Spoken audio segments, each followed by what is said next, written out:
지금 일본이 난리가 났습니다. 일본 최고의 초밥집이 몰래 쓰는 쌀이 사실은 한국산이라고 MIT 박사과정 중이던 한 여성이 아버지의 죽음 이후 발견한 USB 한 개, 거기엔 일본 농업이 무너지고 있다는 충격적인 보고서가 담겨 있었습니다. 기술은 충분했다. 그런데 왜 우리는 아직도 뒤처지고 있는 걸까? 그녀는 아버지가 남긴 지도를 따라 한국으로 향합니다. 그리고 그곳에서 일본이 끝까지 외면했던 진실과 마주하게 되는데요. 왜 일본의 젊은 농부들조차 한국 기술을 배우러 몰려가고 있을까요? 지금 바로 알아보시죠. 잠깐 영상을 시청 후 재미와 감동이 있다면 구독과 좋아요 꼭 눌러주세요. 저는 이시카와 레이입니다. MIT에서 농업 바이오테크놀로지 박사과정을 밟고 있었죠. 미래 식량 문제를 해결하겠다는 꿈을 품고 연구에 몰두하던 어느 날 일본에서 전화가 왔습니다. 아버지가 돌아가셨다는 소식이었습니다. 비행기 안에서 창밖을 바라보며 아버지를 떠올렸습니다. 일본 최고의 종자회사 이시카와 종묘의 수장이었던 아버지는 3년 전 갑자기 회사를 떠나셨죠. 이유는 단 한마디였습니다. 우리는 한국 기술을 배워야 한다. 이 발언 이후 농업계에서 아버지는 철저히 고립됐습니다. 배신자, 매국노라는 비난까지 들었죠. 나리타 공항에 도착하자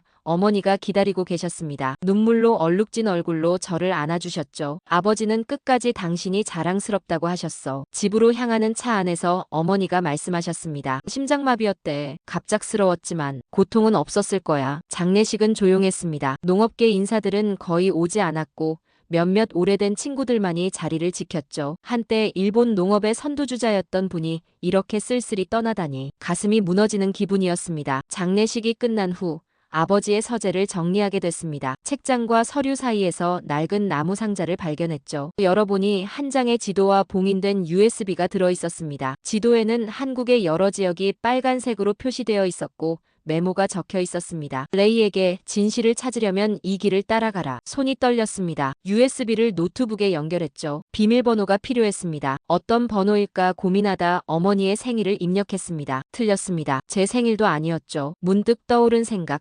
아버지가 항상 기억하던 날짜, 이시카와 종묘 창립일을 입력했습니다. 파일이 열렸습니다. 한국 농업의 진실이라는 제목의 문서였죠. 첫 페이지에 아버지의 메시지가 있었습니다. 레이, 내가 왜 모든 것을 버리고 이 길을 선택했는지 이제 내게 알려주마. 일본 농업은 위기에 처해 있다. 그리고 그 해답은 우리가 무시해온 곳에 있었다. 밤새 아버지의 문서를 읽었습니다. 한국 농업 기술의 혁신, 청년 농부들의 활약, 스마트팜 시스템. 아버지는 이 모든 것을 상세히 기록해 두셨습니다. 마지막 페이지에는 한 문장이 적혀 있었죠. 레이, 이제 네가 직접 확인할 차례다.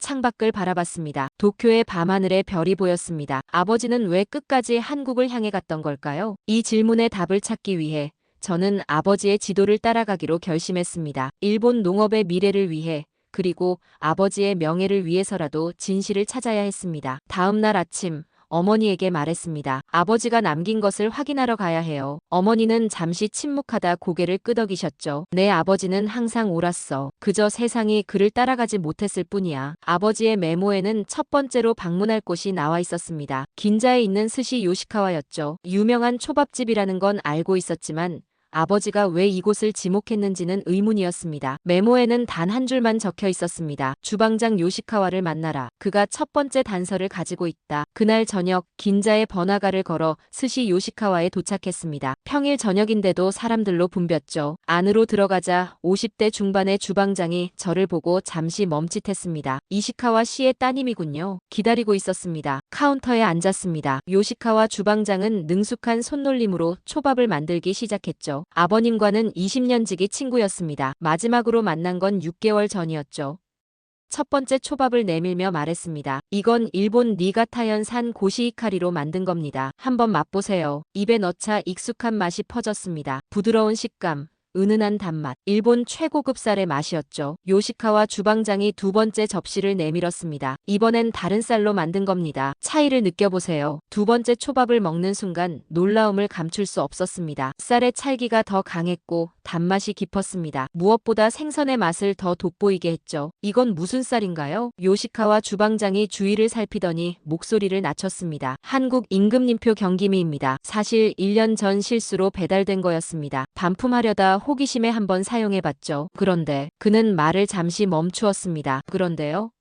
제가 물었습니다. 요시카와 주방장이 깊은 한숨을 내쉬었죠. 손님들이 갑자기 쌀이 더 맛있어졌다고 칭찬하기 시작했습니다. 30년 경력에 처음 있는 일이었죠. 알고 보니 한국산이었습니다. 충격이었습니다. 초밥의 기본인 쌀마저 이제는 한국산이 더 우수하다고요? 요시카와 주방장이 계속 말했습니다. 처음엔 실수였지만 지금은 비밀리에 한국 쌀을 씁니다. 저뿐만이 아닙니다. 도쿄 고급 초밥집 10곳 중 3곳은 이미 한국 쌀을 쓰고 있어요. 그는 제 표정을 보더니 고개를 끄덕였습니다. 아버님도 처음 들었을 때 당신과 같은 표정이었습니다. 그래서 직접 한국에 가보겠다고 하셨죠. 마지막 초밥을 먹으며 생각에 잠겼습니다. 일본의 맛마저 한국이 가져간다면 우리가 지킬 수 있는 게 뭔가요? 이 질문이 머릿속을 맴돌았습니다. 식사를 마치고 계산하려는데 요시카와 주방장이 손을 저었습니다. 아버님 친구니까요. 그리고 이걸 드려야 합니다. 그는 작은 봉투를 건넸습니다. 아버님이 맡기신 겁니다. 만약 따님이 오면 전해달라고. 밖으로 나와 봉투를 열었습니다. 안에는 열쇠 하나와 주소가 적힌 메모가 있었습니다. 마루노우치에 있는 대형 오피스 건물의 주소였죠. 메모에는 네가 의심하는 것보다 상황은 더 심각하다.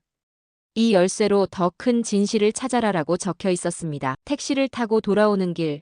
도쿄의 화려한 불빛 아래서 생각했습니다. 아버지는 무엇을 발견했던 걸까요? 그리고 그 발견이 아버지를 죽음으로 몰고 갔을까요? 다음 날 아침 요시카와 주방장이 건넨 주소로 향했습니다. 마루노우치의 고층 빌딩. 일본 농림수산성과 가까운 위치였죠. 로비에서 안내를 받으려 했지만 메모에 적힌 층과 호수는 공식 명단에 없었습니다. 의아했지만 엘리베이터를 타고 15층으로 올라갔습니다. 복도 끝에 있는 문에 열쇠를 꽂았습니다. 딸깍 소리와 함께 문이 열렸죠. 안으로 들어서자 작은 사무실이 나타났습니다. 먼지가 쌓인 책상과 서류들, 오랫동안 사용하지 않은 공간이었습니다. 책상 위에는 봉투 하나가 놓여 있었고 제 이름이 적혀 있었죠. 봉투를 열었습니다. 안에는 메모와 열쇠가 또 있었습니다. 레이, 이 사무실은 내가 비밀리에 연구하던 곳이다. 진실을 찾기 전에 한 사람을 만나라. 너의 삼촌. 다나카 히로시를. 다나카 삼촌은 농림수산성의 고문이었습니다. 아버지의 대학 동기이자 가족 친구였죠. 그날 오후 삼촌의 자택을 찾았습니다. 은퇴 후 교회에 사는 삼촌은 저를 보자 놀란 표정을 지었습니다. 레이, 일본에 돌아왔구나. 아버지 장례식에 못 가서 미안하다. 내가 갈 수 없는 이유가 있었어. 거실에 앉았습니다. 삼촌은 위스키를 따르며 입을 열었습니다. 내 아버지가 돌아가시기 전에 나를 찾아왔었다. 그리고 이걸 맡겼지. 삼촌은 금고에서 두꺼운 파일을 꺼냈습니다. 표지에는 극비 한국농업기술 분석 보고서라고 적혀 있었죠. 이건 내 아버지가 3년 동안 비밀리에 작성한 보고서다. 한국농업기술의 현주소와 일본이 직면한 위기를 분석했지. 삼촌의 목소리가 무거웠습니다. 농림수산성에 제출했지만 묵살당했어. 아니, 그보다 더 심각했지. 파일을 펼쳤습니다. 첫 페이지에는 충격적인 문장이 있었습니다. 현 추세 지속 시 10년 내 일본 농업 경쟁력 완전 상실 예상. 한국과의 기술 격차 15년으로 확대. 차트와 그래프들이 이어졌고 한국 농업 기술의 급속한 발전을 보여주고 있었습니다. 왜 이런 중요한 보고서가 무시됐나요? 제가 물었습니다. 삼촌은 쓴웃음을 지었죠. 자존심이지. 일본이 아시아의 선두주자라는 환상을 깨기 싫었던 거야. 게다가 보고서 결론이 문제였다. 마지막 페이지를 넘기자 아버지의 제안이 나와 있었습니다. 한국과의 전면적 농업기술 협력 체계 구축. 청년 농부 육성을 위한 한국식 스마트팜 도입, 그리고 무엇보다 일본 농업 정책의 근본적 개혁을 주장했습니다. 삼촌이 한숨을 내쉬었습니다. 그걸 본 순간 농림수산성은 내 아버지를 버릴 준비를 했지. 농업 정책을 좌우하는 몇몇 대기업과 정치인들, 그들에겐 변화가 위협이었으니까. 충격의 말을 잇지 못했습니다. 삼촌이 제 어깨에 손을 얹었습니다. 내 아버지의 죽음이 자연사인지 나도 확신할 수 없다. 하지만 그가 남긴 길을 따라가야 한다면 위험할 수 있어. 준비됐니? 깊은 숨을 내쉬었습니다. 직접 한국에 가겠습니다. 아버지가 본 것을 제 눈으로 확인해야 해요. 삼촌은 고개를 끄덕였죠. 그럴 줄 알았다. 이건 내 아버지가 준비한 여행 서류다. 전주의 김민석 박사를 만나게 될 거야. 집을 나서며 뒤돌아봤습니다. 삼촌이 창가에 서서 절 바라보고 있었습니다. 그의 눈에는 걱정과 함께 희망이 비쳤죠. 택시 안에서 보고서를 다시 읽었습니다. 진실을 외면한 대가는 지금 우리가 치르고 있는 거 아닐까요? 이 질문에 답하기 위해 저는 한국행 비행기에 올랐습니다. 인천공항에 도착한 날은 맑은 가을 하늘이 펼쳐져 있었습니다. 입국장에서 김민석 박사를 만났죠. 30대 중반의 젊은 연구원이었습니다. 이시카와 레이 씨 환영합니다. 아버님의 소식을 들었습니다. 진심으로 애도합니다. 전주로 향하는 차 안에서 김 박사는 말했습니다. 아버님은 제게 큰 영감을 주신 분이었습니다. 2년 전 처음 만났을 때 저희 기술에 깊은 관심을 보이셨죠. 대부분의 일본 방문단이 형식적인 관심만 보일 때 아버님은 진지하게 질문하셨습니다. 전북 전주에 있는 농촌진흥청에 도착했습니다. 입구에서부터 놀라움의 연속이었죠. 최첨단 건물, 젊은 연구원들로 가득한 로비. 일본의 농림수산성과는 분위기가 완전히 달랐습니다. 김 박사가 연구동으로 안내했습니다. 먼저 저희 AI 종자개발센터를 보여드리겠습니다. 거대한 스크린이 벽면을 채우고 있는 공간이었습니다. 연구원들이 태블릿으로 작업하는 모습이 인상적이었죠. 이건 유전자 시각화 시스템입니다. 김 박사가 스크린을 가리켰습니다. AI가 수만 개의 유전자 조합을 분석해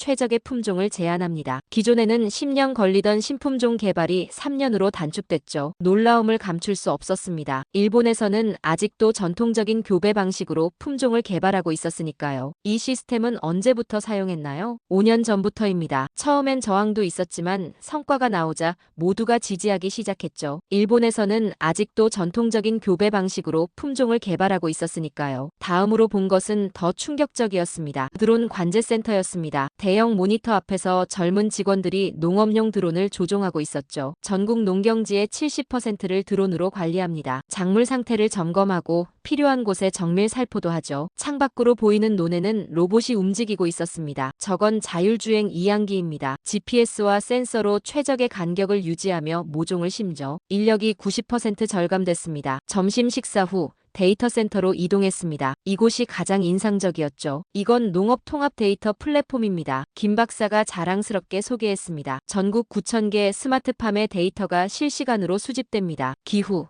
토양 상태, 작물 생육 상황, 모든 것이 데이터화되죠. 화면에는 각종 그래프와 수치가 표시되고 있었습니다. AI가 이 데이터를 분석해 최적의 농업 의사결정을 제안합니다. 농부들은 스마트폰 앱으로 알림을 받죠. 일본에선 이런 시스템은 아직 10년은 걸릴 겁니다. 제 말에 김 박사는 조심스레 대답했습니다. 사실, 기술적으로는 지금 당장 가능합니다. 일본은 기술이 없는 게 아닙니다. 그런데 왜 아무것도 바뀌지 않죠? 저녁, 김 박사와 한식당에서 식사를 했습니다. 아버님이 처음 이곳에 오셨을 때 가장 인상 깊어하신 것은 기술이 아니었습니다. 김 박사가 말했습니다. 우리가 농업을 대하는 태도에 주목하셨죠. 한국에서 농업은 더 이상 전통 산업이 아닌 첨단 산업으로 인식됩니다. 숙소로 돌아오는 길 생각에 잠겼습니다. 우리는 왜 여전히 장인 정신이라는 말에 갇혀 있는 걸까요? 전통을 지키는 것과 혁신을 받아들이는 것은 양립할 수 없는 걸까요? 아버지가 본 것은 단순한 기술의 차이가 아니라 미래를 바라보는 시선의 차이였습니다. 다음 날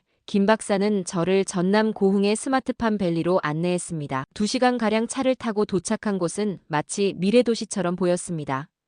거대한 유리온실 단지가 펼쳐져 있었고 그 사이로 연구동과 물류센터가 자리 잡고 있었죠. 여기는 한국 최대 스마트팜 단지입니다. 350헥타르 규모의 130개 기업과 농가가 입주해 있습니다. 김 박사의 설명에 고개를 끄덕였습니다. 그런데 이상한 점이 있었죠. 농촌인데 노인이 거의 보이지 않았습니다. 대부분 20, 30대 젊은이들이었습니다. 저 사람들이 모두 농부인가요? 제 질문에 김 박사가 웃었습니다. 네, 청년 농부들입니다. 이곳의 평균 연령은 34세입니다. 다양한 배경을 가진 사람들이죠. IT 전공자, 경영학도, 생명공학자 모두가 농업의 새로운 가능성을 보고 모였습니다. 첫 번째로 방문한 곳은 토마토 스마트팜이었습니다. 2헥타르 규모의 유리온실. 그런데 관리자는 단 3명뿐이었습니다. 그중 한 명인 32세 여성 농부 박지윤이 저를 맞이했습니다. 안녕하세요, 이시카와 씨. 저희 농장을 소개해드릴게요. 박지윤은 서울대 생명공학과를 졸업하고 5년 전 이곳에 정착했다고 했습니다. 태블릿을 들고 온실을 안내하는 모습이 전통적인 농부와는 전혀 달랐습니다. 이건 환경통합관리 시스템입니다. 박지윤이 태블릿 화면을 보여주었습니다. 온도, 습도, 이산화탄소 농도, 양분 공급량을 실시간으로 제어합니다. 토마토가 자라는 모든 조건을 최적화하죠. 온실 천장에는 센서가 줄지어 있었고 바닥에는 자율주행 로봇이 움직이고 있었습니다. 이 로봇이 작물 상태를 체크하고 필요한 곳에 영양분을 공급합니다. 24시간 모니터링하죠. 수확량은 어떤가요?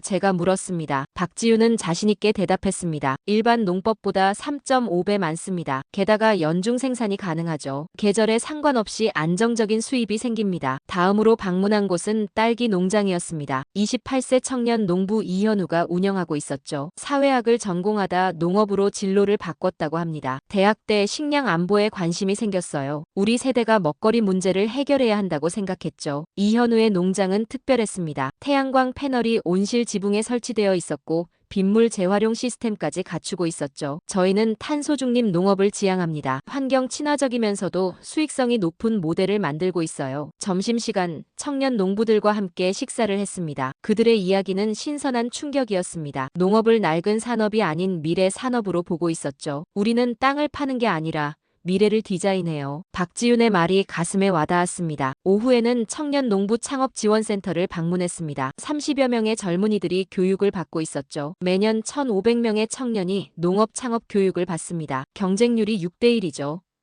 김 박사의 설명에 놀랐습니다. 일본에서는 농업대학의 지원자가 줄어들고 있는데 컴퓨터실에서 한 청년이 코딩을 하고 있었습니다. 작물 생육 예측 알고리즘을 개발 중입니다. 데이터를 분석해 최적 수확 시기를 예측하죠. 일본에서는 상상도 할 수 없는 광경이었습니다. 숙소로 돌아오는 길 아버지가 남긴 메모를 다시 읽었습니다. 기술은 결국 사람이 이끌어야 한다. 이제 그 의미를 이해할 수 있었습니다. 일본은 왜 젊은이들이 논에 들어가는 걸 실패했을까요? 농업은 정말 힘들기만 한 일일까요? 한국 청년들은 왜 이 산업에 뛰어들었을까요? 넷째 날 김 박사는 저를 전북 김제의 농업기술수출센터로 안내했습니다. 건물 외관부터 인상적이었습니다. 현대적인 유리 건물 로비에 들어서자 벽면 가득 세계 지도가 펼쳐져 있었고 빨간 점들이 여기저기 표시되어 있었습니다. 저 빨간 점들이 뭔가요?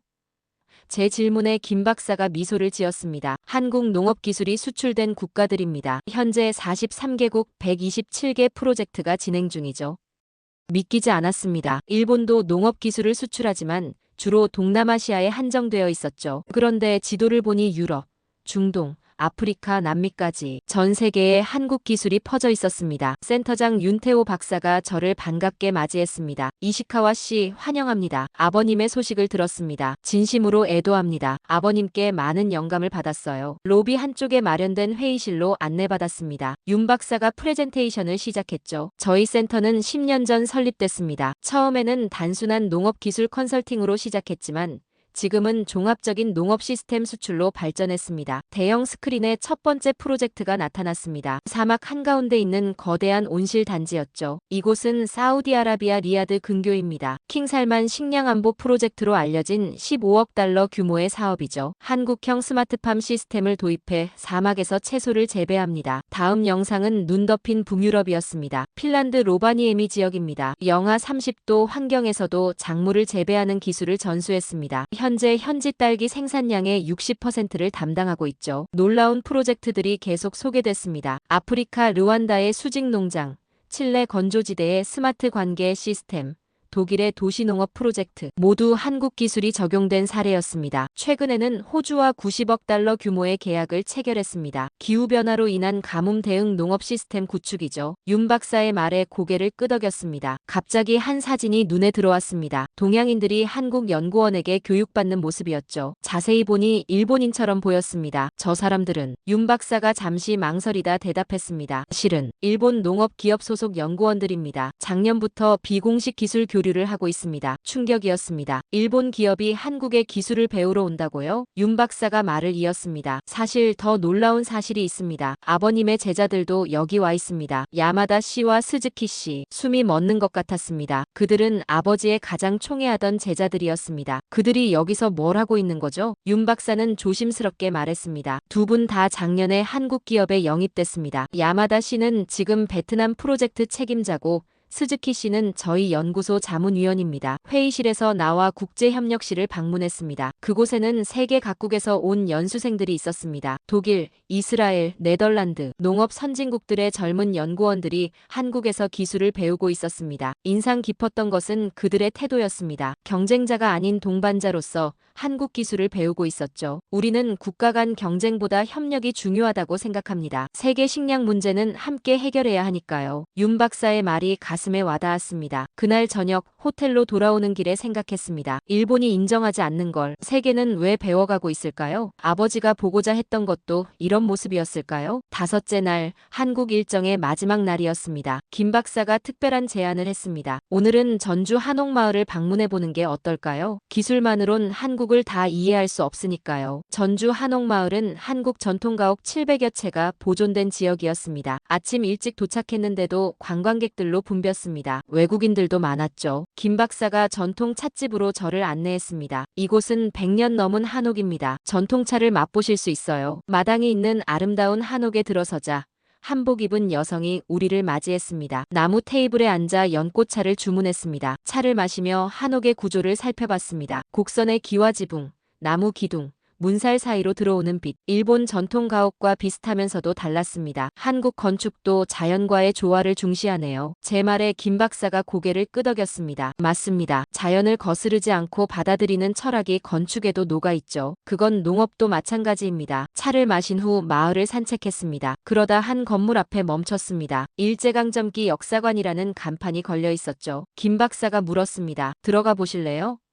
잠시 망설이다 고개를 끄덕였습니다. 내부는 조용했습니다. 벽면에는 흑백 사진들이 걸려 있었습니다. 일본군이 한국 농민들의 쌀을 강제로 수탈하는 장면, 종자를 압수하는 모습, 불편한 진실이었습니다. 박물관 해설사 김정호 씨가 저희에게 다가왔습니다. 60대 중반의 노인이었죠. 일본에서 오셨군요. 환영합니다. 저희 박물관은 역사를 기억하기 위한 공간입니다. 그는 차분한 목소리로 설명을 시작했습니다. 1910년부터 1945년까지 35년간 일본의 식민 지배가 있었습니다. 당시 일본은 한국의 쌀을 대량으로 수탈했고 우리 농업 기술도 억압했습니다. 숨이 막혔습니다. 일본인으로서 이런 이야기를 듣는 건 고통스러웠습니다. 그런데 놀랍게도 김정호 씨의 어조에는 증오가 없었습니다. 사실만을 전달하고 있었죠. 해방 후 우리는 잃어버린 농업 기술을 복원하기 위해 노력했습니다. 선조들의 농사를 연구하고 전통 종자를 되찾았죠. 그리고 세계 각국의 선진 기술을 배웠습니다. 지금의 한국 농업은 그 고통의 역사 위에 꽃핀 결실입니다. 마지막 전시실에서 눈물이 흘렀습니다. 그곳에는 해방 직후 한국 농민들이 전통 종자를 지키기 위해 노력한 기록들이 있었습니다. 일제는 우리 토종 종자를 없애려 했지만 농부들이 몰래 보관했습니다. 머리카락에 씨앗을 숨기기도 했죠. 김정호 씨가 제게 다가와 물었습니다. 괜찮으세요? 무거운 이야기라 죄송합니다. 제가 일본인이라는 걸 알면서도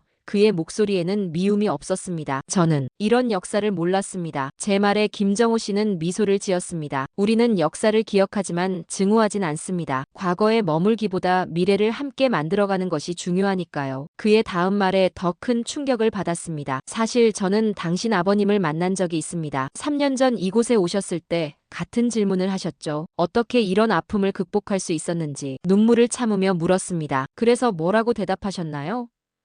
김정호 씨가 잠시 생각에 잠겼다가 말했습니다. 비슷한 말을 했습니다. 그러자 아버님이 이런 말씀을 하셨어요. 아버지, 당신은 옳았습니다. 진정한 강함은 복수가 아닌 새로운 길을 만드는 것이구나. 밖으로 나오자 김 박사가 물었습니다. 괜찮으세요? 고개를 끄덕였습니다. 이제 조금 이해가 됩니다. 아버지가 왜 한국 기술에 그토록 관심을 가졌는지. 해질 무렵 한옥 카페에 앉아 김 박사와 대화를 나눴습니다. 기술을 뛰어넘는 건 결국 사람의 정신이 아닐까요? 제 질문에 김 박사는 미소를 지었습니다. 맞습니다. 한국 농업의 혁신은 단순한 기술 발전이 아닙니다. 역경을 이겨낸 의지, 전통을 지키려는 노력, 그리고 미래를 향한 도전. 이 모든 것이 합쳐진 결과죠. 그날 밤 호텔 창가에 서서 별을 바라봤습니다. 내일이면 일본으로 돌아갑니다. 이제 무엇을 해야 할지 분명해졌습니다. 아버지의 유산을 이어받아야 했습니다. 일본으로 돌아온 지 한 달. 제 일상은 완전히 바뀌었습니다. MIT 박사과정을 잠시 휴학하고 아버지의 회사 이시카와 종묘를 다시 일으키기 위한 준비를 시작했습니다. 처음엔 쉽지 않았죠. 아버지의 옛 동료들은 회의적이었고 투자자들은 등을 돌렸습니다. 하지만 포기하지 않았습니다. 한국에서 보고 배운 것들을 정리해 사업 계획서를 작성했죠. 이시카와 종묘 혁신 프로젝트라는 이름으로 농림수산성에 제출했습니다. 예상대로 거절당했습니다. 너무 급진적이다.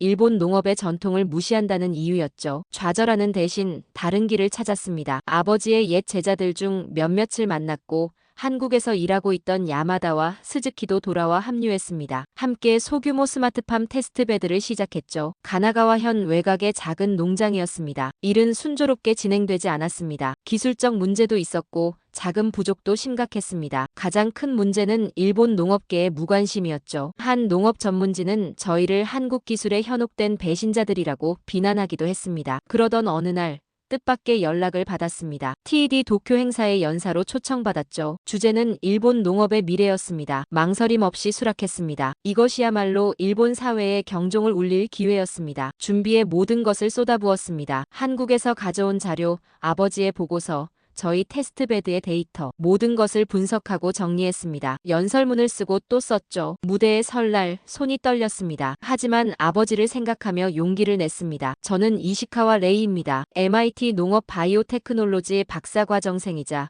이시카와 종묘의 딸입니다. 연설을 시작했습니다. 오늘 저는 불편한 진실을 말하려 합니다. 일본 농업이 위기에 처해 있다는 사실입니다. 데이터를 보여주며 설명했습니다. 일본 농업 인구의 고령화, 생산성 저하, 국제 경쟁력 상실, 그리고 한국 농업의 혁신 사례들을 소개했죠. 이웃나라가 10년 만에 이룬 변화를 우리는 왜 이루지 못했을까요? 중간에 잠시 멈추고 객석을 바라봤습니다. 일부는 불편한 표정이었지만 젊은 청중들의 눈빛은 달랐습니다. 호기심과 열정이 느껴졌죠. 우리가 한국을 무시하는 동안 세계는 한국에서 배우고 있습니다. 독일, 이스라엘, 네덜란드 같은 농업 선진국들도 한국 기술을 도입하고 있습니다. 이제는 일본도 변화할 때입니다. 연설의 마지막 부분에서 아버지 이야기를 했습니다. 그가 어떻게 진실을 위해 싸웠고 외면당했는지. 목소리가 떨렸지만 끝까지 말했습니다. 저는 오늘 경고를 선택하겠습니다. 자존심을 택할 것인가, 생존을 택할 것인가. 저는 후자를 선택합니다. 이제는 한국을 무시할 때가 아니라